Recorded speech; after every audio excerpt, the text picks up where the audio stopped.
ಸಾಸ್ತಾನ ಟೋಲ್ಗೇಟ್ನಲ್ಲಿ ಮಾಜಿ ಸೈನಿಕನಿಗೆ ಅವಮಾನ ಪ್ರಕರಣಕ್ಕೆ ಸಂಬಂಧಿಸಿದಂತೆ ಮಾಜಿ ಯೋಧ ಕಾಸರಗೋಡುವಿನ ಶ್ಯಾಮರಾಜ್ ಹೇಳಿಕೆ ನೀಡಿದ್ದಾರೆ. ಟೋಲ್ ಸಿಬ್ಬಂದಿಗಳು ನನ್ನಿಂದ ಕ್ಷಮೆ ಯಾಚಿಸಿದ್ದಾರೆ. ನಾನು ಅವರನ್ನು ಕ್ಷಮಿಸದೆ ಮತ್ಯಾರು ಕ್ಷಮಿಸುತ್ತಾರೆ. ನನಗೆ ಅವಮಾನ ಮತ್ತು ಬೇಸರವಾಗಿದ್ದು ನಿಜ. ನನ್ನ ಜೊತೆ ದನಿಗೂಡಿಸಿದ ಎಲ್ಲರಿಗೂ ಧನ್ಯವಾದ. ನನಗೆ ನ್ಯಾಯ ಒದಗಿಸಲು ನೀವೆಲ್ಲ ಸಾಕಷ್ಟು ಪ್ರಯತ್ನಿಸಿದಿರಿ. ಎಲ್ಲರಿಗೂ ಧನ್ಯವಾದಗಳು. ಟೋಲ್ ಸಿಬ್ಬಂದಿಗಳು ನನ್ನ ಸಹೋದರರಿದ್ದಂತೆ. ನಾವೆಲ್ಲರೂ ಸೇರಿ ಅವರನ್ನು ಕ್ಷಮಿಸೋಣ. ಇಂತಹ ಘಟನೆ ಮರುಕಳಿಸುವುದಿಲ್ಲ ಎಂದು ಭರವಸೆ ನೀಡಿದ್ದಾರೆ ಎಂದು ಶ್ಯಾಮರಾಜ್ ಹೇಳಿದ್ದಾರೆ. जय हिंद। 25 जनवरी रात को सास्तान टोल बूथ में जो मेरे ऊपर जो घटना हुआ था वो काफी दुखद और पेनफुल।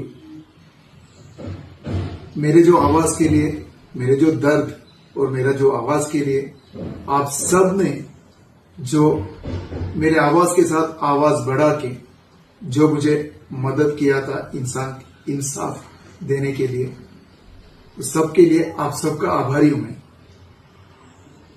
उस टोल बूथ के जो एम्प्लॉइज ने हमसे माफी भी मांगा है। अब हम माफ नहीं करेंगे तो और कौन करेंगे। आइए, वो भी हमारा भाई है, हम सब मिलके उनको माफ कर देते हैं।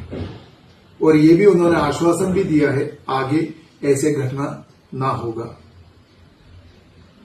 मेरे जो दर्द के लिए जो सपोर्ट आप सबने दिया है, मेरे वाग्नक परिवार, मीडिया चैनल्स, गीता मैम, मेरे कासरगोड के पूरे मेरे जो साथियां और ईच एंड एवरी पर्सन, आप सबको मेरा नमन। जय हिंद। ಉತ್ತಮ ಸಂಸ್ಕಾರಯುತ ಶಿಕ್ಷಣದೊಂದಿಗೆ VSS English medium CBSE school Udupi Muddur. ನರ್ಸರಿಯಿಂದ 10ನೇ ತರಗತಿವರೆಗೆ ಶಿಕ್ಷಣದ ಜೊತೆಗೆ 5ರಿಂದ 10ನೇ ತರಗತಿವರೆಗಿನ ವಿದ್ಯಾರ್ಥಿನಿಯರಿಗೆ ಉತ್ತಮ ಹಾಸ್ಟೆಲ್ ಸೌಲಭ್ಯವೂ ಇದೆ. ನಿಮ್ಮ ಮಕ್ಕಳ ಪ್ರವೇಶಾತಿಗಾಗಿ ಈ ಸಂಖ್ಯೆಗೆ ಕರೆ ಮಾಡಿ.